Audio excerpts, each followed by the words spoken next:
Hey everybody, Steve Thompson with USA Hockey Goaltending. Today I want to talk about a drill that's going to improve your decision making for your goaltenders in practice. I'd say if there's one area we can all improve on, it's not providing so much information to our goalies that they don't have to make decisions when they're out on the ice. And so this will be a great way that we can have some variables that we can control to see what we're trying to work on development wise, but still give enough freedom to them to solve the puzzle on their own. So we're going to call this drill four square. And the way this is going to work, we're going to put some pucks in the corner. We're going to put a tire or a cone at the top of the circles. And if you have an ice marker, you're willing to draw a circle, you can. You don't necessarily need to do this, but I like to draw a circle just to kind of keep the forwards in D in an area where they know where they're trying to go. And so you'll have two forwards in the circle and one defender. And then you'll have another forward in the corner here. And this player with the puck is going to carry the puck up around the cone. They're going to turn their back to the net, and then they're going to turn back and attack the net from this low, sharp angle.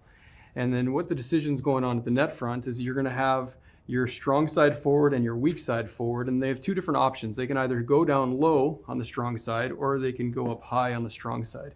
The other forward does the same. They can either go low weak side or high weak side, and the defender has to make a decision. They can only take one of the forwards away.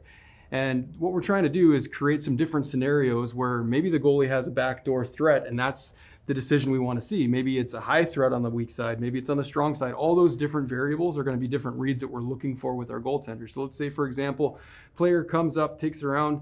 We have one forward that goes down low. We have one forward that stays high, and that D decides to hold on to that player. Then we know this is going to be a 2-on-0 at the net front, and that weak side backdoor play.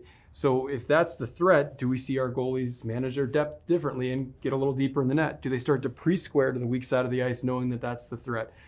Conversely, if the forward is on the weak side of the ice but up higher, does your goalie decide to hold their edges and stay on their feet knowing they have more time and space before that pass is made?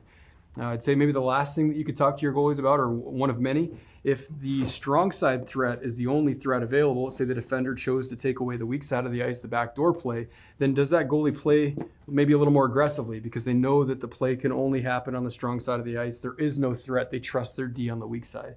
And so again, you can see all the different variables. Other coaching cues I would look for, you're looking for shoulder checks. And the reason that we want to be intentional about the player going around the cone where their back's to the net is that's a great opportunity when the goalie can trust that there's not going to be a shot or a pass being made. So that's the perfect time to look to the weak side, start to anticipate what's coming next. I would say your elite goalies are going to do a great job scanning the ice and getting valuable information. Your more developing goalies are probably going to stare at the puck, and they're going to focus on that thing, and they're not going to be aware of what's on the weak side of the ice. So again, the more decision making we can build into our plays, the more we can be a puppeteer where we're really working with the forwards and D on what they need to do and letting the goalies figure it out, the better it'll be for goaltending development. Thank you.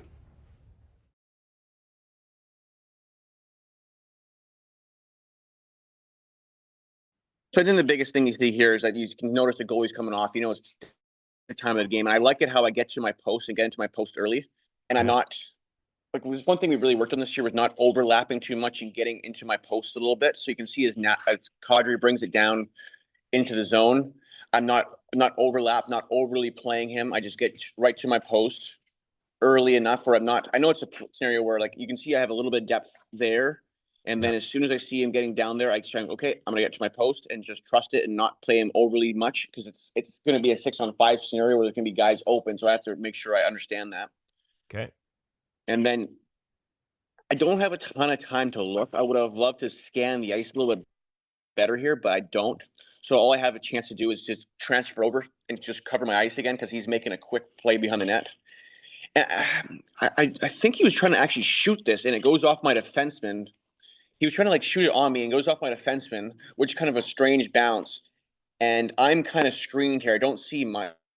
And it kind of goes over the guy's stick there. But as soon as I see it go over the guy's stick, I kind of gain a little bit of vision here. I'm just trying to get as much ice as I possibly can here because I'm kind of in a vulnerable scenario. And I don't have a ton of time, but I do have I'm just trying to gain a little bit as I drop. It's almost like drop forward on it to just gain as little bit of ice as I can to take a little bit more net coverage as possible because it's going to be a tough scenario here where it's going to be like a little bit of a weird play. Okay. You see it here, yeah. The jump over the stick, and then I don't have a ton of time. I kind of regain vision right here, and I'm just trying to drop forward the best I can to take up as much ice as I can. And luckily I get enough of a sight to just drop and watch that puck in and preserve the lead. Is that a case where like is the priority's got to be vision? Like if you just like, oh, I got to take ice, and you start moving without keeping your eyes on it, he's shooting while you're moving.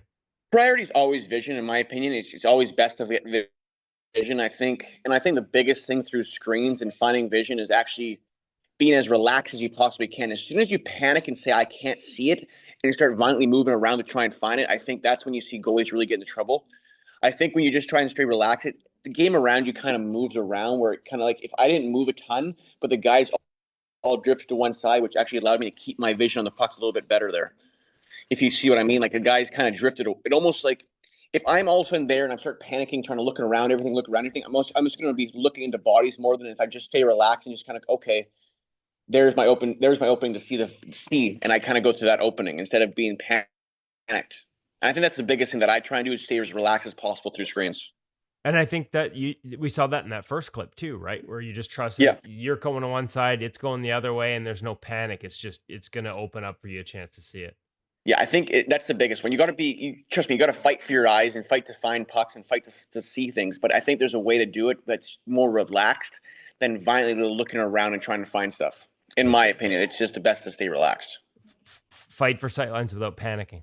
Yeah, and I like doing it personally from a taller, higher stance as well. I know this scenario I'm a little bit lower because I'm coming off my post, but once again, through screens, I think the bigger, taller, more relaxed stance you can have is going to give you the best opportunity to not panic and start really violently looking for pucks.